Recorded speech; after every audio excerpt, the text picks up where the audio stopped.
So we have Dave Holman with us here today. Dave, I really appreciate your time. And I'm going to direct everybody to your website because there's a lot of content there. Go to holmanhomes.com. That's Holman homes.com. And I'll make sure to have that link in the show notes. So head over to reimastermind.net for that. But Dave, I think we were just chatting a little bit. This is kind of a good timing because you kind of specialize in helping immigrants and a few other things find housing in the United States. And that's your kind of your investment strategy when it comes to real estate investing. Is that right? That's right. Yeah. Thanks for having me, Jack. I really appreciate the chance to be on and share, some of my failures and experiences with the listeners so they can avoid the same and try to stay on the straight and narrow. And yeah, we do kind of specialize in hosting refugees, asylum seekers, immigrants in our residential units. We have a lot of commercial units as well. And some of those are rented to people who've been in the country a little longer. But, that's kind of the American dream. And I feel like we've gotten away from that a little bit as a country. And now, with a refugee crisis in Ukraine and other places, we're hopefully going to get back to it, be a little more, welcoming of people coming to our shores in search of better, education, better lives for their children. And I think we want to support that. So it's a very different demographic than, what you might typically find. Especially like we right now are working with mostly refugees from Central Africa, so there's a lot of Angolans and Rwandans, but we also have an influx of Afghan and those are both totally different cultures and require different sensitivities and things, but there are a lot of commonalities that I can share for landlords, because the key here is that you don't have to run a charity. You can make money working with refugees in a way that's fair and really helps both sides. And that's what we found. We don't have the ability to offer free lodging. We work with investors. We have mortgages to pay and bills like everyone else. But we work with cities and local governments and nonprofit organizations that are in charge of, they're kind of the first welcome committee, if you will, of most refugees. And their shelters fill up real quick. They're probably already full in your local area. There's not a lot of places they're like, oh yeah, our homeless shelter's only half full. Unfortunately, in America, they're often tapped out. And they are looking to place families usually. We don't work with just individuals usually. It's usually a parent and kids or two parents and kids or something like that, who have come to the U.S. and are looking to move out of the shelter where they've landed, whether a temporary, we've taken people from gymnasiums where it was just overflow and things like that. And they're looking to find, a long-term rental. And often either the local government, the nonprofit, a federal program, a state program will pay rent for them to start out until they get their work permit, which usually takes 6 to 12 months, or they get enrolled in other benefits like TANF, or there's a whole bunch of programs that they might get that might then reduce the subsidy, for rent that they're getting from some other, city, state, federal entity. And the goal, and we've seen this happen, and this is the part that'll make you really proud as a landlord, the goal is to transition them from this temporary public subsidy to them, working their butts off at jobs and paying you their hard-earned money, and them sending their kids to school, building savings, getting cars, getting vehicles. And one of the greatest feelings is when they upgrade, and I've had tenants who came, from Rwanda as refugees upgrade within our buildings and our units. And I'm now helping one of them to look to buy after 2 years of being in the country. He's ready for an FHA loan, 3.5% down, and buy his own house for his own family. And I can be proud to say that we've played a critical role, in that process. And it's a good feeling. I mean, some are going to stay a lot longer and others will stay short times, but that's the goal in a nutshell. And, I think there's a lot of challenges, one of which is that they come with a backpack, they come with a suitcase, they come with a few donated bags of groceries. I mean, they don't have a U-Haul truck ready to unload all their beds and furniture and stuff. So when I first started, I was just putting out an appeal on Facebook and being like, hey guys, like we're just accepting a refugee family from Rwanda. Can anyone spare some extra furniture and stuff or silverware and so forth? And there was this huge outpouring. I think people are actually hungry to help, all across the country. And this is not a right or left kind of thing. I think when you give your neighbors and friends a chance to really do something good and tangible, and they know you and trust you, they know it's going to the right place, you'll get hooked up. You'll be surprised at what you might be able to do. We've now kind of grown into like, oh wait, there's a nonprofit that they specialize in just getting donated furniture to people that need it, and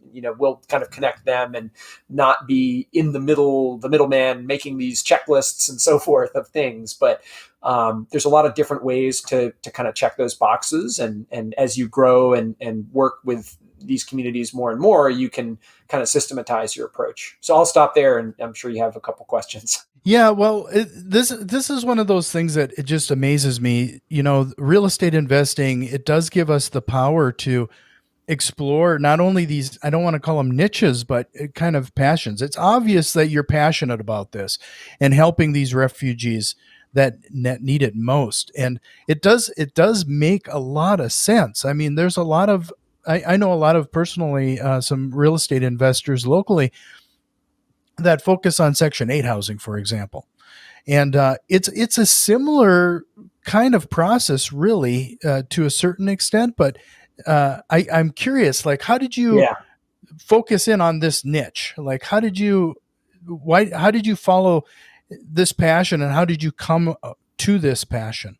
Yeah, great question. All my life, I've kind of believed in that, American dream experience. I mean, my ancestors on my dad's side came from, Ukraine as Jews fleeing, the Tsar's repression in the, late 1800s, early 1900s. My mom's side, God only knows, they were here in the revolution, but they're white people. They didn't, they weren't born in North America originally, and they came from Europe. And we're all, unless you're Native American, you're an immigrant here. And I think we need to recognize and honor that history and keep welcoming immigrants who are seeking a better life, and they want to be part, of our democracy, our schools, our society. We should, welcome them as neighbors. So that's part of it.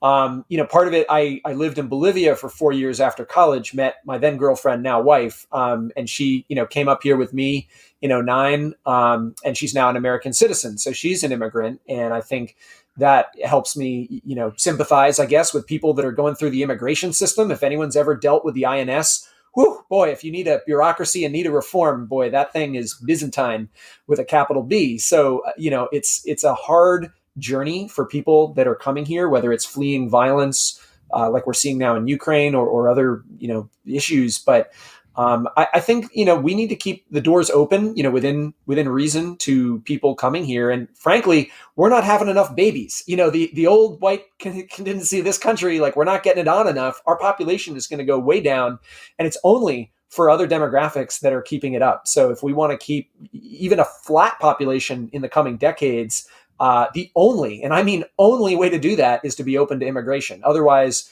we are absolutely going to become where Japan and Italy and other countries are now, where they're not replacing themselves through new babies. So that's another reason why I think it's important that we not be closed to refugees, that we be open to immigrants and other people coming here. So talk about the pain points you experienced. You talked about that very first family that you were placing. Like, what did that navigation look like as you were exploring this option? Yeah, the first family was really a special experience, because I was very hands-on with it at that time. My portfolio was smaller. I really had more bandwidth to be directly interfacing with our tenants, our residents. And so, I led this online donation campaign to get all the stuff they needed. We have a team at Katahdin Property Management, where I'm a co-founder, and we helped channel all those donations to the apartment, kind of outfit it, tell people what the needs were. We worked with the Portland family shelter staff, who've been great. And they, have a social worker kind of person who does follow up with the family, but we walked them around, the town, Brunswick, Maine, where we placed them, which is a good spot because it has a food pantry, and it has, a bus system that can get you into Portland, and it has some of the basic services. It's really hard if you're placing a family of refugees in a rural setting where they can't walk somewhere, that may not be a good fit, or they'll need people to drive them around and stuff like that. So it was that initial, connecting them with a medical clinic that will treat them, and things like that. And getting them hooked up with jobs, quite frankly, once they got their work permits. And this was a family that had come here on a green card, so they had a much easier immigration experience than a lot of the true asylum seekers that we work with. And so I, at the time, worked at Carleton College, as a development staff. And so we helped this, family get jobs, in the cafeteria, in the dish room, and they started working hard and they were working night shifts. And before you know it, the beauty of this guy, he's a ambitious young man. And before he even had his driver's license, he had bought himself a car that was sitting in the parking lot with his name on the license plate. So again, it was just like, oh man, like it is so gratifying to see, a resident working hard and really achieving the American dream. And I have to say, like you mentioned, Section 8 tenants, we have had a hard time with Section 8 tenants. They're a very different population than refugees and asylum seekers. And I would say a lot of it is that their needs are higher. They are not able to just go out and get jobs and get off Section 8 by and large. They may have a lot of mental health challenges. They may be elderly and infirm. There are all kinds of different folks on that program. And so I would say it's a very different management scenario. With refugees, most of them are not mentally, handicapped. They're hardworking people. They may actually have master's degrees in their home countries. A lot of them, like there's a lot of I would say ability to work and succeed in that group. And some are, single moms with 4 kids and they're not going to be paying their own rent anytime soon on their own necessarily. But it is a different population. I would say the cultural hurdles are much bigger than kind of the social mental hurdles that you get with Section 8. Sure. No, that makes a lot of sense. So you mentioned like some situations that you probably have to have your property located in a place that has public transportation and a few other things. Are there other things that you also consider when investing in a property or placing an individual in a property? Like what other features or functionality do you have to provide, if you will? Yeah, no, that's a great question. And we're under contract right now on a 16 unit property in Portland that is all refugees and asylum seekers. So it is definitely a direction we're going down even more. But I think another one of the things that you want to think about is a building that you can pay the utilities for the tenant for the most part in the beginning. I mean, you're not going to have someone who doesn't speak English, have a bank account, and have any money registering their electric bill with the local utility company. So, a lot of our rents are actually over market, but it's because we're paying everything for the tenant: heat, electric, water, sewer, plowing, those kind of things, up here in the Northeast. So think about your willingness to, at least initially, pay utilities for your tenant, but get a rent that is meant to compensate you, for that. I think, the urban rural thing is key. And we're in Maine, like we're not super urban, and even I'm working outside of Portland and the most urban section. And even so, there are, there's Uber, Lyft, buses, taxis. I mean, there's ways that people can get in to the big city if they need to. So I think it's only in the truly very rural areas that you would have challenges, implementing this kind of strategy. And I do think it's something that, you can try it out on one unit or a few units before you go kind of all in. But like the building we're doing in Portland, it makes a lot of sense because it's all 3-bedroom units. They're very tiny kitchens and bathrooms. They're not the kind of market rate, nice kitchens and bathrooms you'd want, for units. So it's not really a great market rate fit. But the location is terrific to be able to walk to food, education, immigration, everything you need, very easily, and with social services right nearby. I mean, that can be a really good fit for asylum seekers. And you can do it very quickly. I mean, right now we've been in a super red hot residential housing market, but when that goes down, which at some point it will, it's really nice to be able to just call the agency that places, immigrants and refugees and be like, hey, I have a vacancy. Can you fill it for me? All right, great. It's filled. Like a couple years ago, we were really enjoying that capacity. Now, I mean, we could have a line out the door if we wanted to, but we're still doing a mix. And some buildings it's more appropriate for than others. If you have a building where you're getting really high rents and they're kind of at or above market because it's really nice and high finishes, you're going to take an economic hit if you place refugees there, because the programs that pay their rents are probably not going to get you as much as you were getting with your granite countertops and, your nicer finishes. So I think it is more of a, workforce class B and C strategy, and you leave the class A more for the market rate folks, or situations where the local agency can pay a market rate, and then it works great. Sure. So, you're talking about market rate. Do you find that and you already mentioned that you kind of set aside a certain amount, but this one particular building that's in the middle of Portland, is it primarily refugees then for All that? 100% All refugees. Yeah. Um, sure. so yeah, and the rate they're paying is not much less than we would get from converting it to market rate, again, because the kitchens and bathrooms are not going to support a kind of luxury setup there. And I think the performa is dynamite. We're getting a really good deal on it because their rents are actually, and this is a head scratcher. I mean, this is the little key for your listeners sometimes, is like, find the building where the location and the structure are good, but the management is bad. Because management you can change very easily. So right now, I would say this building, they're getting rents that are about 30% under what the local general assistance agency will pay 100% on behalf of these tenants for them.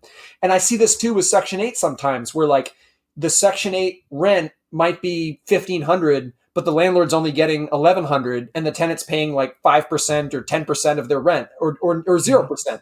And I'm like, you could increase that to 1,500 and the tenant would still only have to pay $150 a month, right? Like, you're just cheating yourself out of money by not paying attention. And that is the case a lot of times, where if you work with these agencies, you talk to the staff there, I mean, they'll tell you, oh, the rate's going up June 1st. So June 1st, you can just increase your rent by 10%.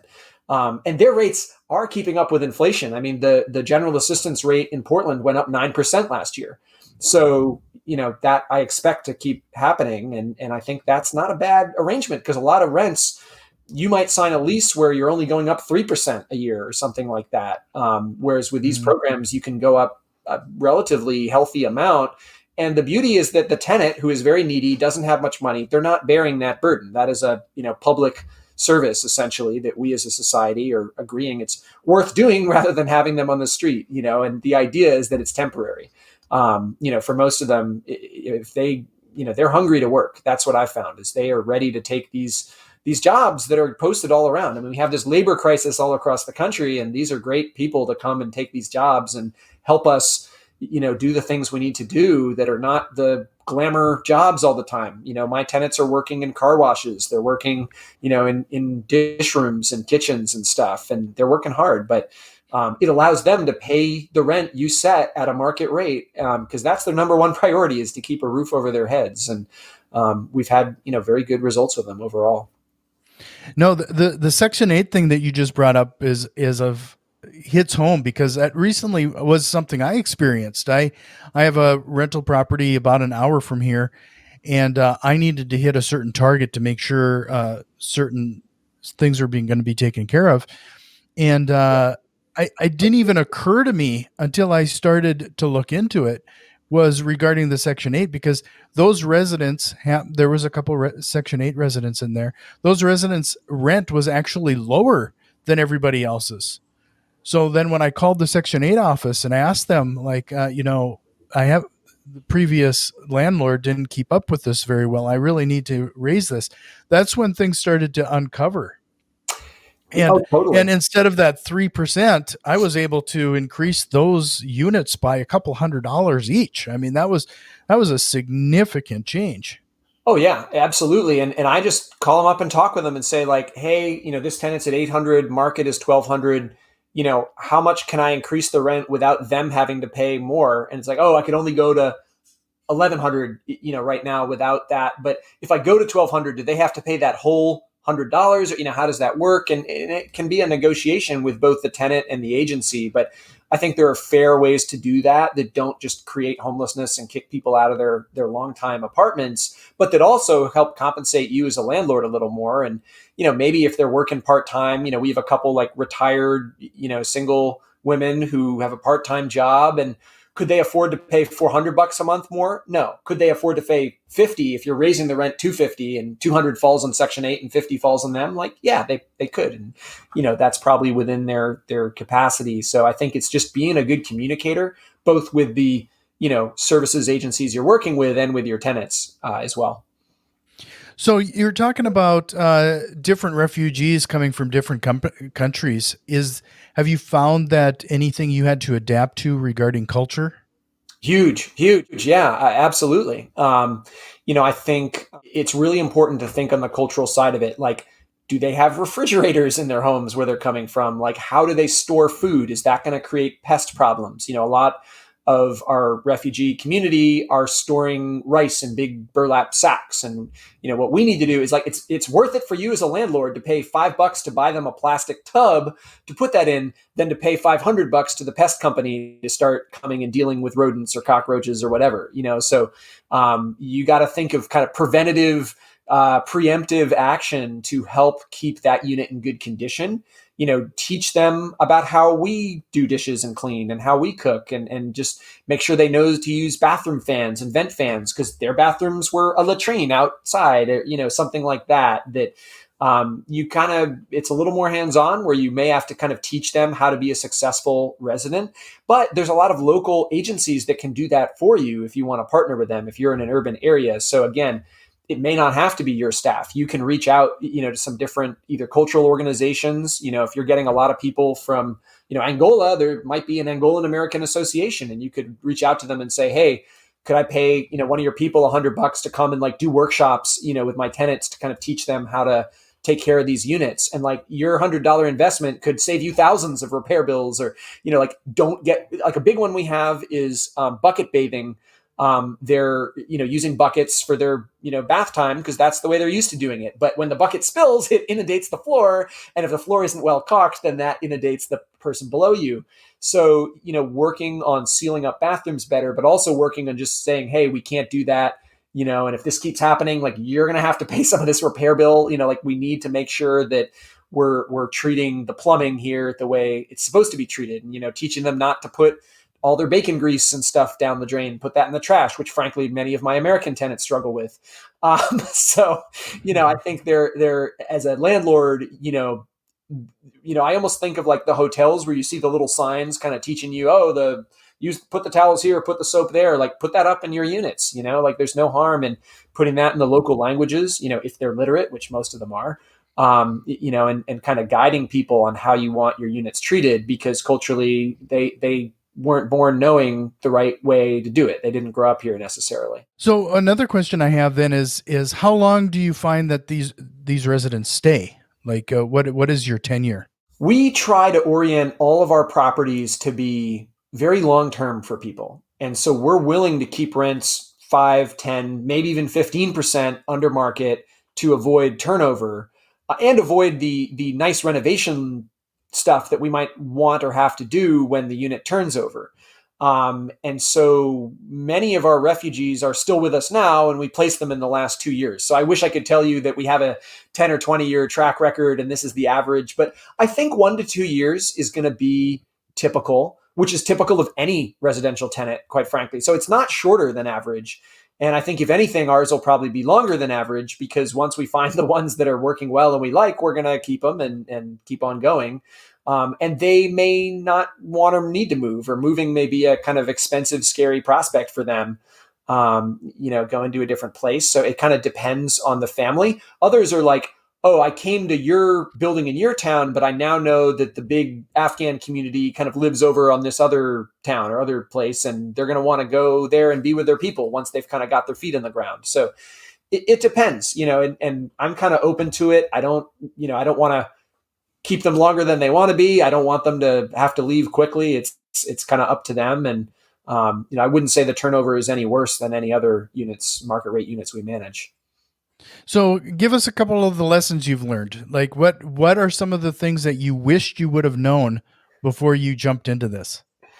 Well, when it comes to working with refugees, I think the benefit of working with the agencies and programs and really like calling them and just finding out what services can they offer. How can you kind of hook these refugees up and set them up for success, and give them other people who are their point of contact when they need food or they need a ride or things like that. The more that because my parents joked with me when we first placed our first tenants. They were like, Dave, you're not just their landlord, you're kind of their social worker too. I was like, yeah, I kind of am right now, but I'm hoping to like work myself out of that. And I did quickly. And I think that is what the guidance I would give to your listeners is, if you're taking families from Ukraine, from Afghanistan, from wherever it may be, you can either start out as their social worker or have someone else do that. But that is an important role that has to be filled. And most of the agencies placing those people will be doing that anyway, kind of regardless to some degree. But the more layers of kind of support you can provide to them,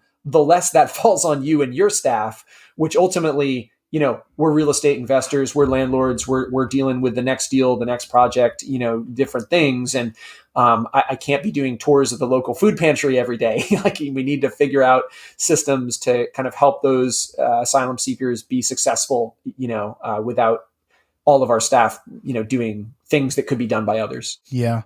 No, I especially kind of relate to that, because as you start to learn and meet these individuals, I had a recent situation where I had to start unfortunately an eviction process on a resident, and it gets really hard, especially the more you know them. And I would have to think that that's especially difficult in this situation. Yeah, we've never had to evict one of the refugee tenants. They generally, the problem you would have is they don't always know to tell you about their plans until they happen. So you'll just find out like, oh, in 3 days you're moving to Texas. Okay, GTK. Well, thanks for staying here. You've been great. Bye. That's much more common. I would say that they're just moving and you don't know about it. Or like one of them, which is kind of a weird situation, like he moved out without telling us. We found out from one of the other refugees in the building, but his 18-year-old son who's going to high school has stayed in the unit, and they're going to keep paying rent. And it's like, oh, okay, would have been good to know. Not sure we would have necessarily wanted that to happen, but it's happened, and we'll just kind of roll with it for now. So, you get, again, it's cultural differences of like, they didn't know that maybe you should keep your landlord in the loop on things a month or two prior to the moves that some of the locals might do. So you got to kind of be flexible, but I haven't found it to be a huge barrier. Yeah.